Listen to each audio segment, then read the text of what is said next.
Argument for this sitting, 24-30323. And I know you all know the light system, so whenever you're ready, Ms. Kuhn.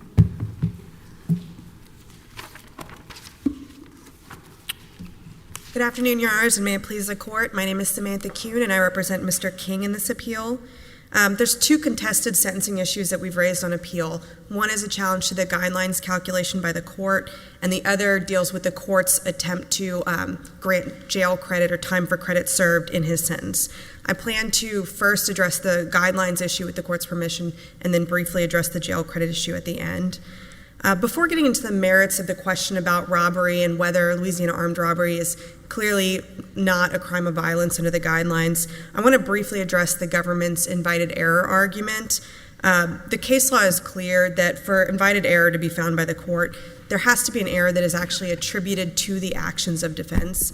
And this court narrowly construes the statements of counsel. So this is the whole idea is because counsel was advocating for a lower base offense level, that once the district court did that or the government withdrew its objection, that therefore it invited any further error. Is that right? My understanding of the government's argument is that because the sentencing advocacy did reference the guidelines range that had been calculated by probation, which we've now argued as error, that somehow invited error by the district court. I don't think the case law supports that conclusion. The only case that's even close to it that the government cites, I believe, was Varela Avila. In that case, though, defense counsel was the one that actually proposed and calculated and suggested the guidelines range to the district court. It was not calculated by probation in the first instance. Here, what counsel was doing is advocating for a lower sentence. Correct. I mean, in other words, it was not to have applied the other enhancement that got them to 22 or whatever. Right. It was responsive to the government's request for an additional enhancement to apply, and basically argued that the court shouldn't apply that or should vary downward if it did accept the government's argument. But you're accepting plain error. So it's got to be so clear and obvious that the district court, the government, probation, and the defense attorney all missed it. Correct. And yet they shouldn't have. It's that obvious. Correct. Clear and obvious error. And just one final point on the invited error, I did want to point out the Taylor case that the government cites, even if this court were to entertain the idea of invited error, in Taylor, this court actually said that a manifest injustice would exist if a clear error would have changed the district court sentence, and they remanded for that purpose. So ultimately, I think it's academic, the question about invited versus plain error in this type of situation. But yes, we agree it is plain error. It has to be clear, obvious error. And the government concedes that if this court does in fact find clear, obvious error, the third and fourth prongs of plain error review are satisfied. It looks like our panels since Garner have been hesitant on plain error review. That seems to be the primary thrust, whether it's Forbido or Porteri. Is that correct? Porteri, yes. Porteri. So Forbido, in that case, the court was very specific that the flaw there on plain error review was that the appellant didn't even cite a Louisiana case saying that the predicate offense was a general intent crime. And so that's obviously not the situation here. We provided several cases. The government concedes that Louisiana armed robbery is in fact a general intent offense. Well, but the question really, I mean, I don't know if that's the standard. It's still got to be a plain or obvious error. And I don't know the failure to cite cases in Forbido versus citing cases here. I mean, I don't know that tells us. It may get us part of the way down the field, but I don't know that that's dispositive in terms of a material distinction between the cases. I will say in Forbido, my reading of Forbido is that was the I guess basis for the courts rejecting the plain error argument, because they specifically said appellant fails to cite a case. Well, I was just going to ask. Another thing about Forbido is what was at issue there is, I guess, domestic violence, aggravated assault. Garner addresses aggravated assault. I mean, that's got to be at least adjacent to each other. This would be a further extension of Garner than what Forbido said. We're not doing that. Right, and I would say that in Portery, for example, that panel did recognize that the application of Garner to crimes that are recognized as general intent offenses in Louisiana, that does show that they can be committed by reckless or negligence. I know that in Portery, the court went a step further and still expected a case that showed a factual basis or a factual scenario where reckless intent was affirmed. I don't believe that is a correct application of Garner. I think Garner and Borden show clearly that as long as it's established that the predicate offense is a general intent crime, that it's So clearly... there's no limiting principle. So first-degree rape? So to the government's point, if the case that they cite, reviewing that, the definition, that case defines first-degree rape. I think it's in race state.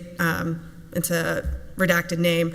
But it says first-degree rape is defined as intercourse with a person under the age of 13, and it specifically says knowledge of the age is not a requirement. And so in that instance, there is no force requirement in that actual definition that the government cites. Which of the three elements for 1464 it's not the taking that can be done recklessly, it's the force that can be done recklessly, or is it the while armed? The force or intimidation. Okay, but there isn't, under like Ibarra, for example, Louisiana is a little fuzzy, right? The scienter's not, unlike the Texas case in robbery, Yes. where we have Texas statutes that put the scienter standard in, and we can look for recklessness or negligence. If it's there, you lose. Right. Here, it is a level further, correct? Because nothing in 1464 has either of those disqualifiers in it. So we have to jump to the general intent, but we don't have reckless or negligence stated there either. It's something we're inferring from the case law, Smith primarily? I agree to the point of the inference part. The Garner is where it fills that hole. So, as you said, Texas law has recklessness embedded in the actual description and definition of the offense. But if Garner fills the hole, then how does Forbido come out the way it did? And Judge Dennis was on both panels. Forbido did not have a case. So Garner makes clear that general intent crimes in Louisiana encompass the recklessness standard. Forbido did not provide a case saying the offense he was citing, and I understand Judge Wilson's point that it's similar, but did not cite a case saying that that specific crime was actually a general intent crime in Louisiana, and for that reason, Forbido said there's no plain error here. Your best case is the Supreme Court, the Smith case. I'm sorry? The best case describing armed robbery. Yes. But it's a complicated case. They never say reckless or negligent. Right, they never use those terms. And the majority, I think, says she did have the specific intent, but arguendo, we're going to go on and talk a little more, and then it gets into accessory principal liability. I didn't really draw out an easy, confident conclusion that it said armed robbery can be done recklessly. So in that case, and also in the Robinson case, the analyses always turned on what the perception of the victim was and whether it was reasonable. And so that's where the recklessness comes in. And I will say in Garner, for example, when Garner was discussing the recklessness and how recklessness is embedded in that general intent offense, I think the case that they cited as an example, that involved reckless intent where aggravated assault with a firearm was committed, where the defendant battered somebody and then placed a firearm on furniture.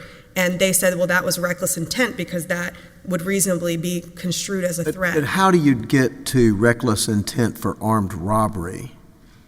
I mean, I can totally see it in aggravated assault. Things get too heated, people go berserk, whatever happens, and things get out of hand, literally.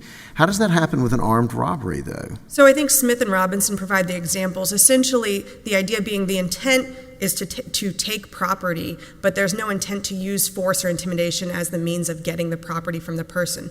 So in Smith, But that's simple robbery, isn't it? Well, if a firearm is possessed by the person, then that makes it armed robbery regardless of if anyone sees the gun, whether anyone knows the gun is there. Just the mere possession of it, the Louisiana courts have said possession of it heightens the risk that there will be injury or there will be violence, and so that's what elevates it from simple to armed robbery. And Stapleton makes clear, as well as Smith, that it doesn't matter if the victim has ever even seen a gun. And so in Smith, for example, not the specific defendant named in that, but the co-defendant who actually committed the taking, the facts were undisputed that they were driving around a parking lot, a woman was unloading groceries into her trunk, and her purse was on top of the groceries, and the gentleman who committed the taking got out of the car, ran, grabbed the purse, and ran back in the car. And there was no physical interaction, there was no words exchanged, there was barely awareness by the victim that he was even there. She just saw the rush. How was that reckless? He intended to do everything you just described, didn't he? Well, the idea behind Borden, though, is that it has to be an intentional use of force. It can't be a reckless use of force or intimidation.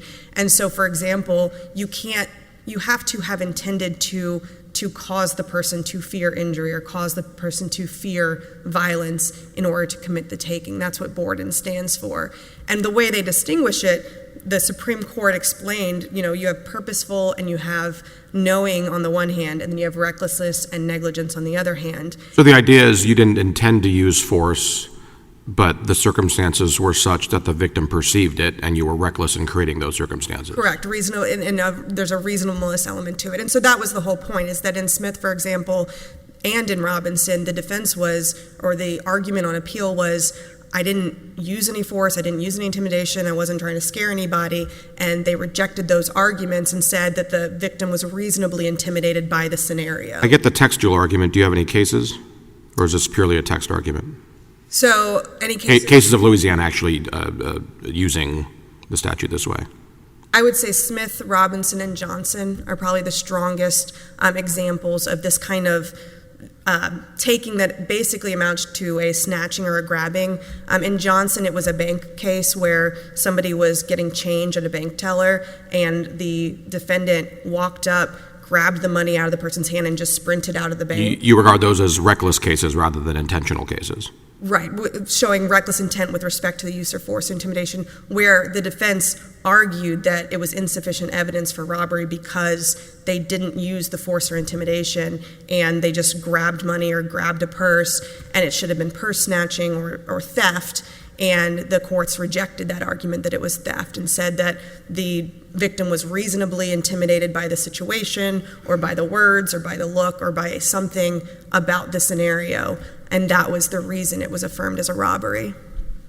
Would Smith also, if we think Porteri is persuasive, that there has to be a prosecution shown to have rested on recklessness, where would you turn to then? Same cases, Smith, Robinson, and Johnson. I'm still worried about the limiting principle then, because in Louisiana, you read the Cialino article, right?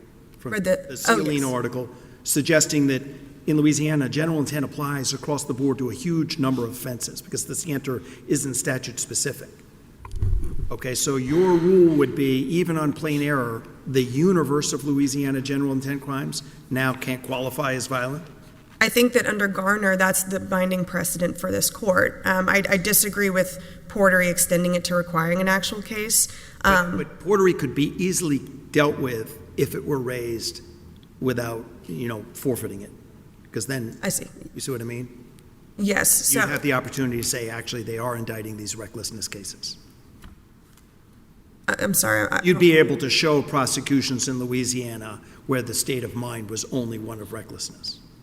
In the district court, is Yes. what you're saying? You'd be able to assemble. That could be litigated in the first instance there. I guess I'm not following it there. I'm just thinking, but for a plain error standard review where it's being done to us, therefore we've got to look at Smith and guess whether the Supreme Court would have described what it's seeing as reckless and negligent. The parties would be able to bring to the district court's attention whether, in fact, Louisiana is ever realistically prosecuting these under that theory. I see what you're saying. And I think for that, I would turn also back to Garner because, as I discussed before, when the court in Garner was looking at state cases, I think it's State v. Boner is what they looked at, and that's the one with the firearm on. I think that the facts as described in Smith, Robinson, and Johnson show an even lesser degree of potential intent. If that was found to be reckless intent of putting a gun on a table in front of someone that you just hit, I think that the type of intimidation that is found here. Maybe in your brief, and I'm going to give you a little extra time, so don't worry, because there are several other issues in this case, but has any other circuit applied Borden in a plain error context to overturn armed robbery, general intent armed robbery, as a COV? Not that I'm aware of, no. But you're probably not aware of any of the others where they say it still counts? Or do those cases exist? Louisiana armed robbery? No, any circuit. Oh. Any circuit, general intent armed robbery. We just don't. No, I have not seen that. And Louisiana, as Garner made clear, is just so unique in their intent standards that I think that we're not going to see that in What's many the simple answer that this doesn't count? Armed robbery has to be an enumerated offense if robbery is. The simple answer for following into that, I think the simple answer is that the Sentencing Commission, when it made that definition that's in the guidelines that applied to Mr. King's case, it clearly and explicitly said it was intended to mirror Hobbs Act robbery. And so we have Taylor that says Hobbs Act robbery, it's knowing offense. All the circuits that we found that have specifically articulated the mens rea have said knowing and willfully. Collapses back in the same. It collapses into itself. And the Sentencing Commission, in fact, said that the reason they were creating that definition was because of confusion about whether Hobbs Act actually satisfied the force clause, which they said it always did. And so, yes, that for the same reasons, it doesn't fit the force clause. It can't fit Hobbs Act. Could add 2 minutes to each side. Thank you. Just on the other issues. The parties are agreeing there's a Diggles error. We have to vacate and remand. Correct. But in terms of if we're going to vacate and remand, is it your position that we should also ask Judge Lamel to clarify what he meant to run concurrent? Or do you think we can resolve that legally here? No, I think the sentence has to be vacated because he did say concurrent sentences. The problem is he tried to order credit for time served, which The error you're saying is in the judgment and conviction, that he ran it concurrent to state offenses? Or is the error the oral argument statement because of its vagary? It's the oral pronouncement of saying credit for time served and expressing his clear intent for previous jail. He said credit for time served, and then in the J&C he clarifies what he means.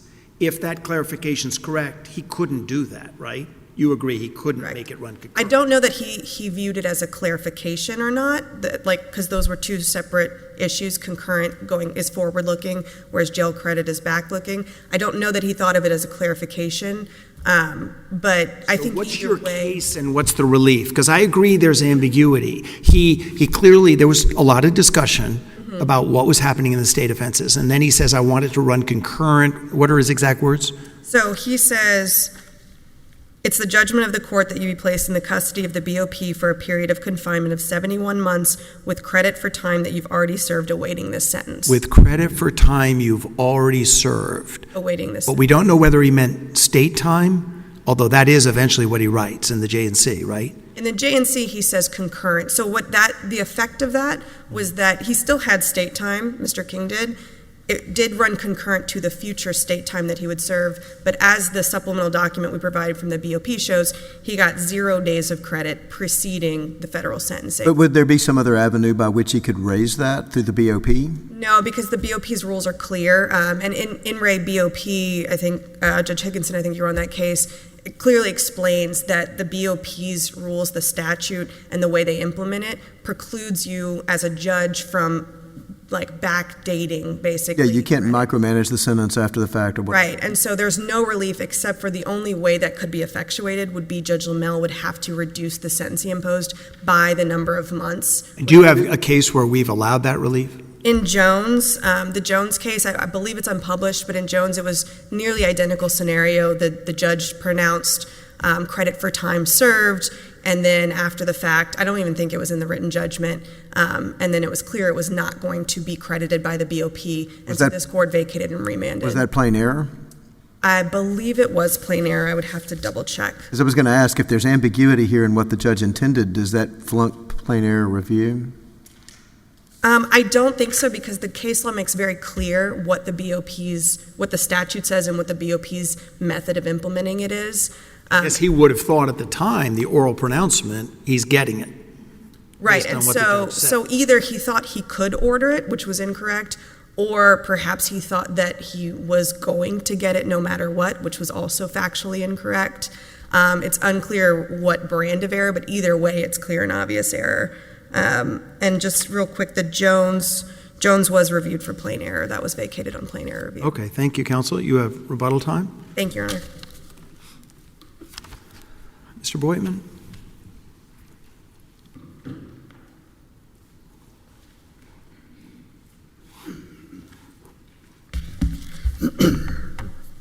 May I proceed? Yes. Thank you, Judge Higginson. May it please the court. Louisiana armed robbery is the taking of something from another or from someone's immediate control by force or intimidation while armed with a dangerous weapon. This is a crime of general intent, but even if, under this court's decision in Garner, it can theoretically be committed recklessly, the elements of the offense realistically require that a perpetrator direct his action at or target another individual, a fact that the Supreme Court in Borden used to tie to purposeful and knowledge intent. as opposed to recklessness or negligent conduct.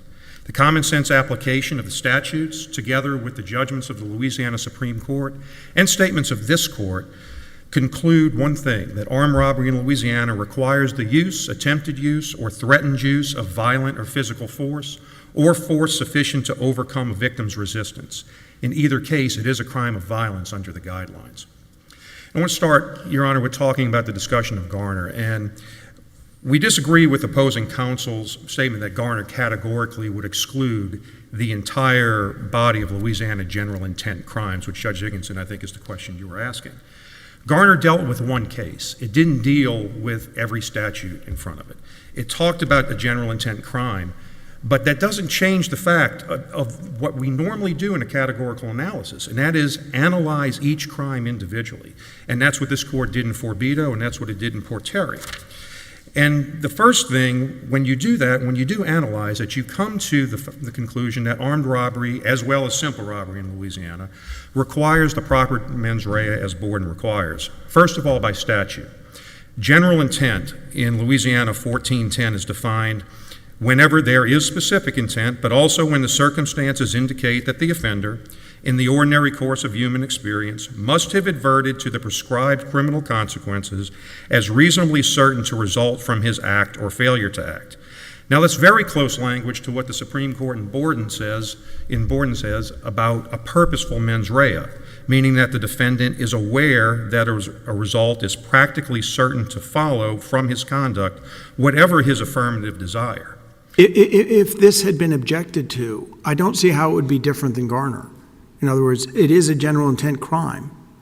I agree it's a general intent crime, but I don't believe that Garner stood for the proposition that every general intent crime... But why? How is this one different? Especially when we have the Supreme Court in Smith describing what it explicitly says didn't require an intent to commit the crime. Well, I think it would two things to that. First, the statute at issue in Garner. And by the way, my question is asking, are you relying on the plain error, it's not clear and obvious, but it is error, or are you actually arguing that this wouldn't count for COV enhancement ever? It would, that it would count for a COV? Yeah. We think armed robbery would, yeah. So you're not relying on the standard of review? No, Your Honor. Then I don't understand how it's different than Garner. Because Garner is dealing with a statute, at least part of which the court determined could have been done negligently. And that was actually the discharge of the firearm, I believe, that the discharge portion the firearm could be discharged negligently, as separate from maybe the assault. But when you take a look at what general intent requires here, Judge, on the actual statute that is before this court, we are looking at directed conduct. And that is something... What do you do with the fact that he could have a gun in a backpack strapped on while he's committing the robbery? I mean, it's armed robbery, but he doesn't do anything with the gun. Well, in that case, that would be fine, Your Honor, because simple robbery, and armed robbery in Louisiana is just simple robbery while you're carrying. I know, but that's the point, is he may not even intend to use the gun. He may not he may have forgotten he had the gun in his backpack. I mean, that wouldn't be a specific intent to use the gun in an armed robbery, would it? No, and I don't think specific intent is necessary, but I also don't think specific intent is called for. But what is called for is what is the act against the person, is the force or intimidation that makes armed robbery and simple robbery in Louisiana a crime of violence. Not necessarily the armed with a dangerous weapon. That might be icing on the cake, but I don't even think the court will look at it. The issue is really force or intimidation. You're basically saying that simple robbery and armed robbery are conflated for the purpose of this analysis. I believe so. I would like to make an argument that a dangerous weapon in Louisiana is an item that's calculated, that's likely calculated in the manner used to cause death or great bodily harm, but I don't think that's how the Louisiana courts have looked at it. Because, as you pointed out, Judge Wilson, the gun can just be on you and not used. That makes it an armed robbery, but even if you take the gun away, the force or intimidation against someone, that is still what that's still what makes this a crime of violence. But I thought, maybe I'm wrong about this, correct me, but I thought Louisiana courts had pretty much determined that simple robbery may not be a crime of violence because, I'm conflating federal and state court, but they basically have clearly said simple robbery is a general intent crime. Simple robbery is a general intent crime. So it could be committed recklessly. We disagree with that, Your Honor, and the reason we bring up here is what you're going to essentially with Porteri and the realistic probability test, regardless of the standard of review. No case has been presented showing a reckless conduct here. That armed robbery, or simple robbery for that matter, can be done recklessly. And I disagree with counsel saying Robinson and Johnson did. But so in Texas, simple robbery fails to qualify, but in Louisiana it does? It's a we're certainly dealing with a different state, Your Honor, and we're 50 different jurisdictions they're not being tied to each other. Texas is not being compared to Louisiana or anything else. Louisiana has to be compared in two situations, one to the force clause or one to the enumerated clause, and to the mens rea in Borden. And that just comes out of due respect to the courts, of the state courts for federalism purposes, and because we are dealing with different jurisdictions. In this state, Well, we have to be principled about how we're drawing these distinctions. yes. So what's the principle? The principle here is the force, or is how Louisiana applies this case. And because even if it theoretically can be committed, and I don't think it can theoretically be committed recklessly, but Garner will look at that because it's a general intent crime. But realistically, it cannot. The elements that are required, force... What do you make of the fact that the legislators in Texas thought it could be? The legislature in Texas may have thought it could be, but if the state courts of Texas have applied it differently, that's what you would have to see, because out of due respect for that. But the state courts in Louisiana have not applied it that way. In fact, I have not come across any Louisiana case that uses the term recklessly with robbery. I may have missed it. The only time I've seen it is actually when Garner discusses, and it's not talking about it in robbery. It's talking about it just as general. You heard our earlier colloquy that it's not impossible. It may not be common, but it's not impossible to imagine a scenario where there's no intent to use to be armed, to use force, but the perception is very real by the victim, and that's enough to constitute recklessness. There may not be an intent to use the weapon, Your Honor, but that's not where the crime of violence portion of this is. What makes this a crime of violence is the requirement that force or intimidation is used against a person, whether you have the gun or not, force or intimidation against the person. And that's the important thing. Right, but it's the same point, though, right? It's not, again, it may not be terribly common. It may not be the textbook example of armed robbery, but opposing counsel makes the point that you can imagine a scenario where it's not intended, force or intimidation, not actually subjectively intended by the defendant, but is nevertheless validly, reasonably perceived by the victim, and therefore there's your recklessness case. Why is that impossible? I hear you saying that it hasn't been done. It hasn't been charged, it hasn't been found, but why can't it be imagined? A few answers to your hypothesis, Judge Ho. First of all, the fact that I don't think it would have to be, I think you mentioned that, the intention to use force. That to me is much more of a specific intent. I desire to use force, as opposed to what Borden has talked about, knowledge, and what the general intent statute is. I do an act, I do a knowing act, directing something towards you, knowing the criminal consequences to come from that. So I think counsel, I took counsel's examples as getting much more close to specific intent rather than knowledge or general intent under Borden. But I would say, because even in that situation, the defendant is intending something. He's voluntarily doing something, and those actions reasonably advert to the criminal consequences that follow. Or in the line of Borden, it would be aware that the defendant's aware that the result is practically certain to follow. The other thing I would say about the possibility of the hypothets, and certainly we can come up with a number of hypothets that could be theoretically possible. The only thing I would say is, in this instance, the Louisiana courts have not done that. And so while we up here, or we in the federal system, in the prosecutor and defense office, we can think of that, and the court can certainly think of that, the Louisiana courts have not indicated that they're applying it that way. And that would Which makes this a strong case for no plain error. I'm not sure it gets you all the way to no error.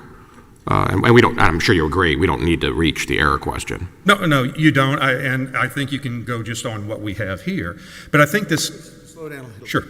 Because you're making a much more aggressive position than I thought I saw in the brief. Probably. So You are. Yeah, I can believe that. Has any circuit adopted, any circuit in the country, Borden was 2021, right, 4 years ago.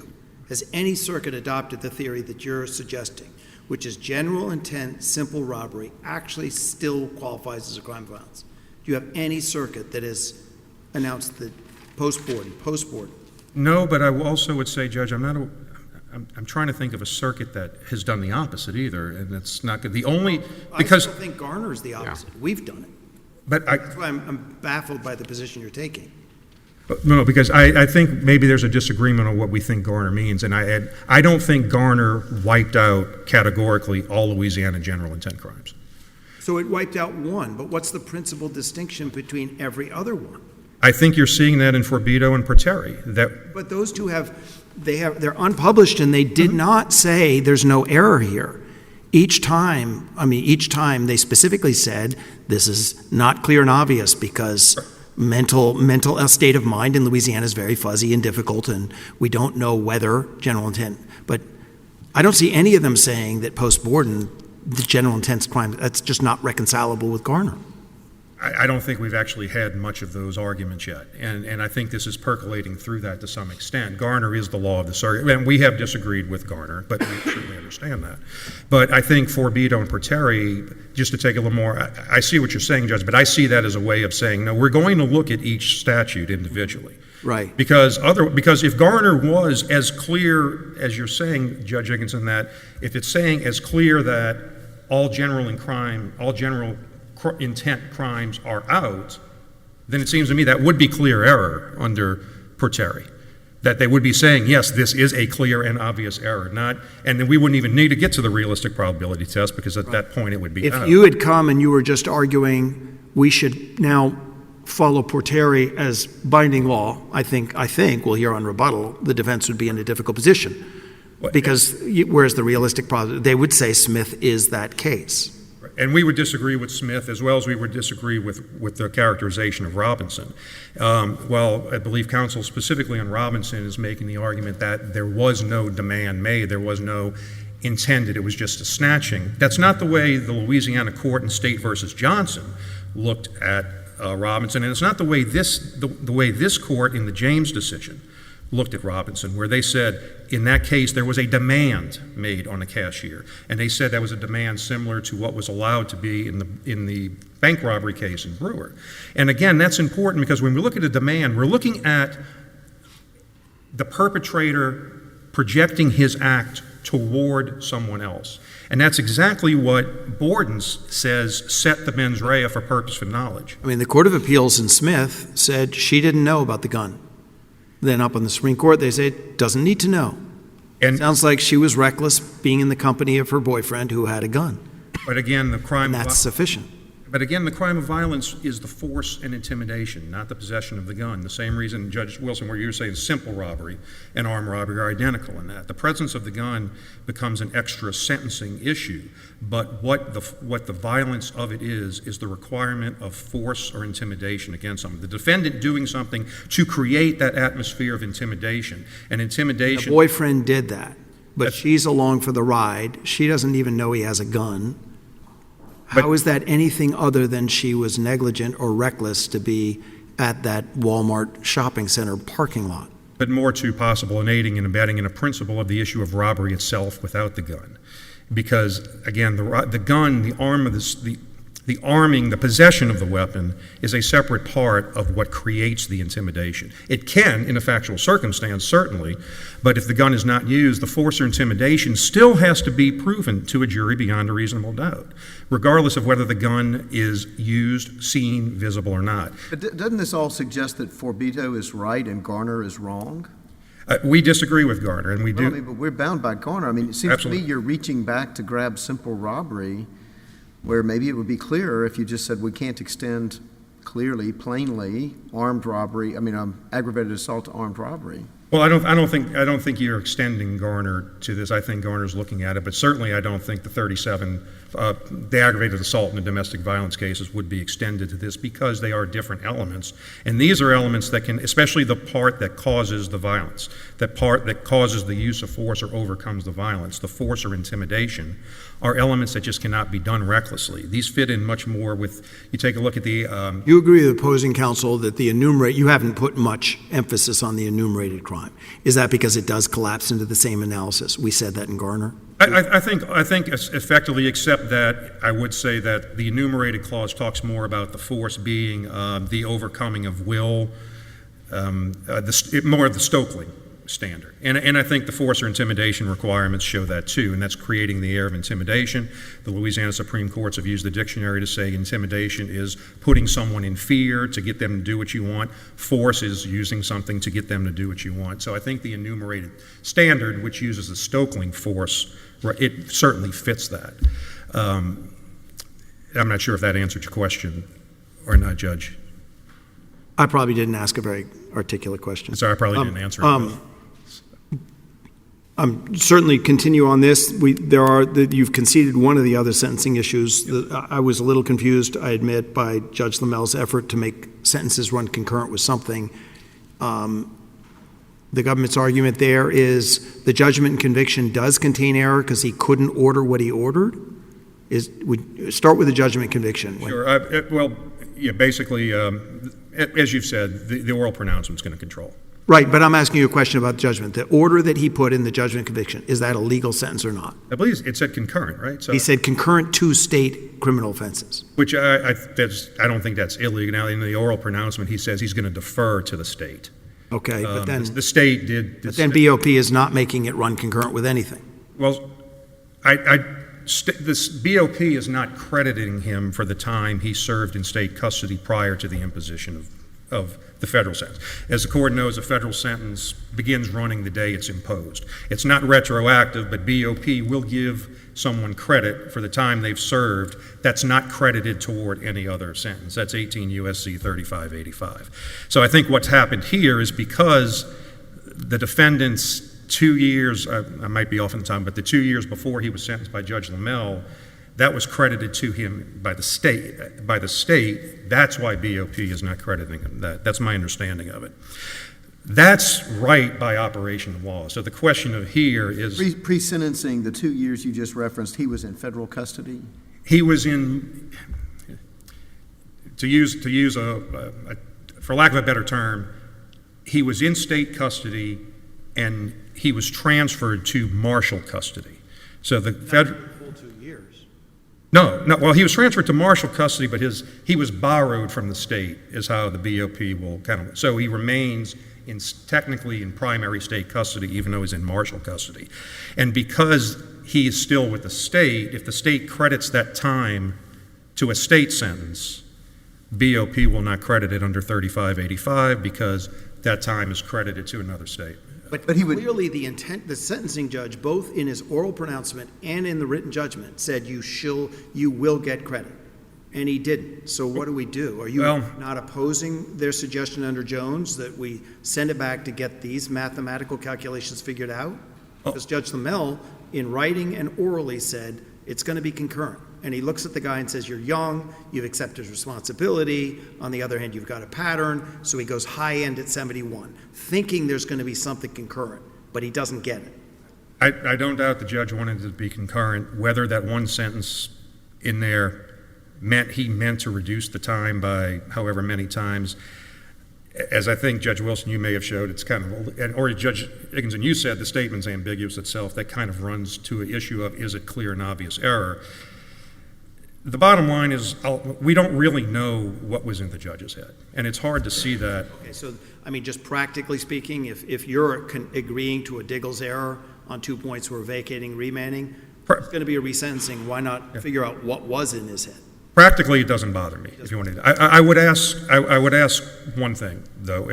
I would encourage the court something, and you can ask Ms. Kuhn about this too. She may agree. A lot of confusion happens when a district court says "and credit for time served," and I don't, I'm not sure how often the court sees it or even FPD, because in my experience we tend to see this 15 years down the line when someone is transferred from state to federal, and now they're realizing they're not getting the time they thought they would get. It comes up in nunc pro tunc, it comes up in 2255s or 2241s or other motions. That's not the time to handle all this, right? It doesn't help to handle it there. It doesn't help to handle it in 2255s. It's not even good to handle in direct appeal. It's something that needs to be handled at the district court. And there's a lot of confusion. When a judge says "and credit for time served," I don't think there's a meeting of the minds. So if the court, whatever it does, whether it affirms, reverses, I would encourage the court to write on what the process is, what credit for time served means and what it doesn't mean, to maybe give a little better, maybe that's not right, but a little more proactive guidance to not only the parties, the court, but also CJA attorneys who may not be as familiar sometimes with the federal practice and how 3585. So practically we don't mind, but if the court would do that, it would be great. In the last couple of minutes I have, Judge, we'll just go back, looking at it, I understand what Garner says. Forbido and Portery do what it does. The point we're asking is just look at every statute. We do not believe that Garner intended to wipe out every general intent crime because it's general intent, which would include, as you pointed out, Judge Higginson, as we pointed out here, rape, which no matter whether it's a general intent crime, I have a problem with any hypothet that could possibly show the reckless or negligent raping of someone. But that's what we would be doing if we say Garner just knocks out all general intent crime. I doubt that's what Garner meant. I doubt what it's intended. And the actions here in this statute require a defendant to take an act against someone and create at least an atmosphere of intimidation or use force or intimidation to take something from someone's control. That equates to at least knowledge, if not purposeful conduct, that would be appropriate under Boitmann. And unless the court has any other questions, we would ask that, except for the sentencing issues we discuss, the court would affirm at least the guideline calculations in this matter. Thank you, counsel. Thank you, Your Honor.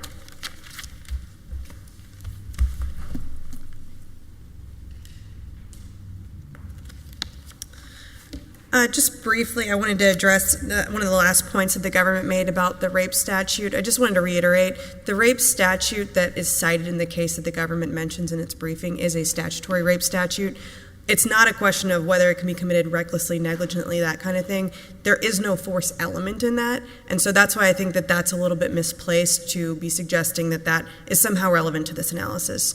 That kind of brings me into a second point I want to make, and this goes to much of the case law that the government focuses on in its brief. It talks about this line of cases starting with Johnson, Stokeling, about the amount of force. Put all the pre-Borden cases aside. Okay. This is right. This is about mens rea. This is not about the amount of force that's inherent in the force clause. And then to go to a point about the robbery and talking about armed robbery, we're not focused on the intent with the gun necessarily. I agree that the question is about the force or intimidation element. But if you look at the cases that we've talked about, especially Johnson in particular, I think the government was making a point that there's demands in these cases. Well, Johnson, that's the robbery or the robbery from the person who was making change at a bank teller. There actually was no demand, and that was one of his points that he made to the court. He said, I didn't make a demand, I didn't threaten anybody, he just grabbed money out of the person's hand as she was receiving it from the teller and ran out the room. And that was the undisputed facts in that case. And so I think to Judge Ho's point, I think you're kind of discussing this a little bit, the idea behind these cases with recklessness is that it's enough for somebody to create this atmosphere of fear or intimidation, or to have done something that has made the victim feel intimidated. And that's the language we see in these three cases, Smith, Robinson, and Johnson, is that the courts are saying that the person was reasonable in feeling intimidating. It was an intimidating environment. It has nothing to do with what the person actually intended. Although, again, I know it's a little bit conceptual, but that robbery, they're grabbing it purposefully out of her hand, and then in the Smith case, it's a purse being snatched off the push cart, right? Purposefully. Correct, off of the push cart, not even in her possession. Actually, neither case showed recklessness. Both were deliberate and purposive. Recklessness with respect to force or intimidation is the question. The intentional taking, sure. Is the possibility, okay. Sure. And so I think, even under the Portery framework, we win. If you look at the cases in Portery that were rejected under plain error review, those are cases that involved battery or an aggravated battery, and it's cases where the court said in each situation, it was, for example, putting a razor in your hand and high-fiving someone, you obviously at least knew that you were going to cause harm. Whereas in these robbery cases, there is no requirement or expectation that somebody even know that their actions are going to cause someone to feel fear or intimidation. It's enough that they're just snatching something in a face-to-face or in their presence confrontation. That's what the cases basically indicate, elevates it from theft to robbery, is just the mere fact that the victim is actually present when it's happening and that they can feel intimidated.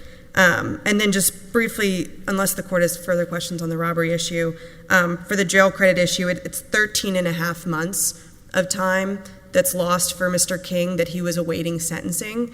As the government indicated, he was effectively borrowed from state custody. But there's 13 and a half months that he's not getting credit for that I believe that the language from the judge is clear that he intended him to get. He said credit for the time you've served awaiting this sentencing. And so it very much matters for him. It may, for a remand for resentencing. Right now? Oh, I can't recall off the top of my When head. was sentencing? I'm sorry? When was the sentencing? 2024, late 2024, I believe. I can't recall his release date specifically, but in the supplemental document, it provides the calculation. It shows he's getting 0 days.